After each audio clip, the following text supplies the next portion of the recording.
লোক স্বাক্ষর করেছেন জাতীয় সংসদ ভবনের প্লাজায়। এটাকে তারা বলছেন জুলাই সনদ। এই বিষয়টা নিয়ে পরিষ্কারভাবে আইন এবং আমার অভিমত আপনাদের সঙ্গে শেয়ার করতে চাই। 2024 সালে কোটা আন্দোলনের নামে বাংলাদেশে সহিংসতা হয়েছিল। বাংলাদেশে চলমান সেই সহিংসতা, নৈরাজ্য, রাষ্ট্রীয় সম্পদ ধ্বংস করা, নির্বিচারে মানুষ হত্যা করা, বিভিন্ন স্থানে লুণ্ঠন করা, গণভবন লুণ্ঠন করা, সংসদ ভবন লুণ্ঠন করা, সারা দেশে আওয়ামী লীগ এবং তাদের নেতাকর্মী, 14 দলের নেতাকর্মীদের বাড়িঘর লুণ্ঠন করে যে ভয়াবহ নৈরাজ্য সৃষ্টি করা হয়েছে, মব সৃষ্টি করা হয়েছে, আইন শৃঙ্খলা পরিস্থিতি ধ্বংস করে দেওয়া হয়েছে। এই যে মব সংস্কৃতি, এই সংস্কৃতির সঙ্গে যারা জড়িত ছিল, যারা দেশের সর্বোচ্চ আইন সংবিধান পরিপন্থী কর্মকাণ্ডে লিপ্ত হয়েছিল, তারা একটা সময় এসে বুঝতে পেরেছে তাদের এই কৃতকর্মগুলি সংবিধান ভঙ্গ এবং রাষ্ট্রদ্রোহিতার অপরাধ। সে কারণে তারা বারবার দায় মুক্তি চেয়েছেন। ডক্টর ইউনূস একটা নোটিশ দিয়ে দায় মুক্তি দিয়েছিলেন একবারে, কিন্তু এক্সিকিউটিভের নোটিশে যে কিছুই হয় না, এটা হয়তো তারা উপলব্ধি করে বলছে না, ওই নোটিশে আমাদের কিছু হবে না, আমাদেরকে আরো দায় মুক্তি দিতে হবে। তখন কি করা, বলে নতুন একটা কাগজ বানানো হোক, সেটার নাম কি, জুলাই সনদ। এই জুলাই সনদ প্রথমে শহীদ মিনারের সামনে করা হবে, বাংলাদেশের সংবিধানকে ফেলে দিয়ে, সেটা পারে নাই। তারপরে সরকার করবে, সরকার একা পারছে না, তখন বিএনপি জামাত সবাইকে নিয়ে লেজে গোবরে জড়িয়ে একটা নতুন কাগজ তৈরি করেছেন, নাম রেখেছেন জুলাই সনদ। এই সনদে কতিপয় রাজনৈতিক দলের কতিপয় নেতা স্বাক্ষর করেছেন, যদিও ডক্টর ইউনূস এর প্রোডাক্ট যে দল এনসিপি, তারা সেখানে যান নাই, স্বাক্ষর করেন নাই। বাম ঘরানার 4টি সংগঠন তারাও স্বাক্ষর করেন নাই। এখন এই সনদটা কি? সনদটা হচ্ছে বাংলাদেশে এইভাবে চলবে, এইভাবে চলবে। আসল কথাটা হলো জুলাই আগস্টে মানুষ খুন করা, লুটপাট করা, সংবিধান ভঙ্গ করা, নৈরাজ্য করা, নাশকতা করা, এইভাবে গণতান্ত্রিক সরকারকে উচ্ছেদ করা সহ যত অবৈধ কাজ করা হয়েছে, এই অবৈধ কাজ যারা করেছে তাদের বিরুদ্ধে কোনো মামলা মোকদ্দমা করা যাবে না, তাদের অভিযুক্ত করা যাবে না, তাদের দায় থেকে মুক্তি দেওয়া হবে। অর্থাৎ দায় মুক্তি। এই দায় মুক্তিটা হলো জুলাই সনদ। এখন এই সনদটাকে সনদ বলা যায় কিনা? আসলে না, এটাকে বলা যেতে পারে চুক্তিপত্র বা অঙ্গীকারনামা।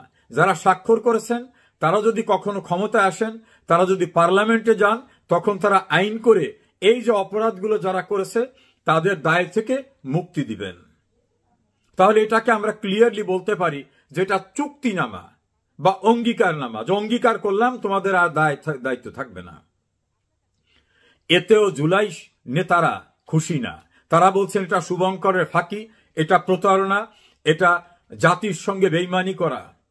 এনসিপির নেতারা তাই বলছেন। কেননা তারা বুঝতে পেরেছেন এই চুক্তিপত্রে রক্ষা হবে না, এই অঙ্গীকারনামায় রক্ষা পাবে না। তারা হয়তো এটাও মনে করছেন 1975-এর 15 আগস্ট বঙ্গবন্ধুকে হত্যার পরে খুনিদের, অবৈধ ক্ষমতা দখলকারীদের পরিত্রাণ দেওয়ার জন্য, দায় মুক্তি দেওয়ার জন্য এরকম একটা কারবার করা হয়েছিল। 26শে সেপ্টেম্বর একটা ইনডেমনিটি অর্ডিন্যান্স জারি করেছিলেন তৎকালীন অবৈধ ক্ষমতা দখলকারী মোস্তাক। এখনো কিন্তু যিনি এই চুক্তিনামার স্বাক্ষর করছেন তিনিও কিন্তু অবৈধ ক্ষমতা দখল করা ডক্টর মোহাম্মদ ইউনূস।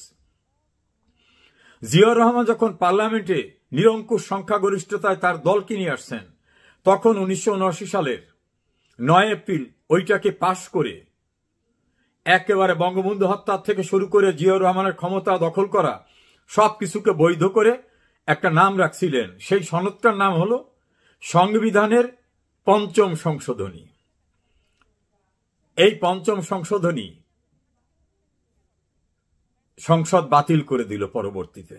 তার বিরুদ্ধে যারা বেনিফিশিয়ারি তারা সুপ্রিম কোর্টে গেলেন। সুপ্রিম কোর্টের হাইকোর্ট বিভাগ এবং আপিল বিভাগ ওই 5ম সংশোধনীকে বাতিলটাকে বহাল রেখে বললেন, যারা অবৈধভাবে ক্ষমতা দখল করেছে, যারা খুন করেছে, তারা এখতিয়ার বহির্ভূত ব্যক্তি ছিলেন, তাদের কোনো এখতিয়ারই ছিল না ক্ষমতা দখল করার, খুন করার। ফলে তারা যেটা করেছেন সেটা রাষ্ট্রদ্রোহিতা, নাশকতা, চর দখল করা এবং দণ্ডনীয় অপরাধ। আরো একটি লাইন যোগ করেছিলেন, এই জাতীয় অপরাধ যারা করবে তাদের রাষ্ট্রদ্রোহিতার দায়ে দণ্ডিত করার জন্য আইন প্রণয়ন করা উচিত। একইভাবে এরশাদ সাহেব ক্ষমতা দখল করার পরে সংবিধানের ৭ম সংশোধনী জারি করে নিজের পরিত্রাণ নেওয়ার চেষ্টা করেছিলেন, সেটাকেও সুপ্রিম কোর্ট বাতিল করে দিয়েছে। অর্থাৎ যেটা অবৈধ, যেটা বেআইনি, যেটা ফৌজদারি অপরাধ, যেটা সংবিধানের বিধিবিধানের সঙ্গে সাংঘর্ষিক, সেটা নিয়ে পার্লামেন্টে বিল পাশ করলেও কারো পরিত্রাণ হয় না। তাহলে জুলাই সনদ নামে যে কাগজটা, এটাকে সর্বোচ্চ বলতে পারেন অপরাধ থেকে দায় মুক্তির জন্য কতিপয় রাজনৈতিক দলের চুক্তিপত্র বা অঙ্গীকারনামা। এর বাইরে এর কোনো লিগ্যাল সোর্স নাই। এবং যারা এটা করলেন তারা কেউকে মাফ করার ক্ষমতা আইন সিদ্ধভাবে নাই। পার্লামেন্টে গেলেও ক্ষমা করতে পারতেন না। আর এখন তো তারা নোবডি, তাদের কোনো লিগ্যাল অথরিটি নাই, আইনগত কর্তৃত্বই নাই। এখন অনেকের প্রশ্ন, তাহলে বাঙালির সনদ কোনটা? হ্যাঁ, সেটা মনে করিয়ে দিতে চাই। বাঙালি জাতির মুক্তির ম্যাগনা কার্টা হিসাবে যেটা পরিচিত, সেটা 1966 সালের 6 দফা। সেটাই হচ্ছে বাঙালি জাতির আন্দোলনের ক্রমবিকাশিত একটি গুরুত্বপূর্ণ সনদ। দ্বিতীয় সনদ হচ্ছে 1971 সনের 7 মার্চ ঐতিহাসিক সোহরাওয়ার্দী উদ্যানে বঙ্গবন্ধু গোটা জাতিকে যে নির্দেশনা দিয়েছিলেন, কি করতে হবে, কি করা যাবে না, সমস্ত কিছু, সেটাই হচ্ছে গুরুত্বপূর্ণ দ্বিতীয় সনদ। তৃতীয় সনদ আনুষ্ঠানিকভাবে বঙ্গবন্ধু যে স্বাধীনতার ঘোষণা দিয়েছিলেন, সেটা তৃতীয় সনদ। আর বিকশিত সমস্ত কিছুকে একত্রিত করে যে সনদ তৈরি করা হয়েছিল, সেটা 1971 সনের 10 এপ্রিল তৈরি করা আমাদের প্রোক্লামেশন অফ ইন্ডিপেন্ডেন্স, স্বাধীনতার ইস্তেহার। সেটা হচ্ছে সবচেয়ে বড় সনদ। সেই সনদটা বিকশিত হয়েছিল 1971 সনের 17 এপ্রিল স্বাধীন বাংলাদেশ সরকার শপথ গ্রহণের পরে যেটাকে অনুমোদন করেছিলেন, গণপরিষদের ক্ষমতা বলে প্রফেসর ইউসুফ স্বাক্ষর করেছিলেন। সেটাই হচ্ছে বাঙালি জাতির ইতিহাসের সবচেয়ে বড় সনদ।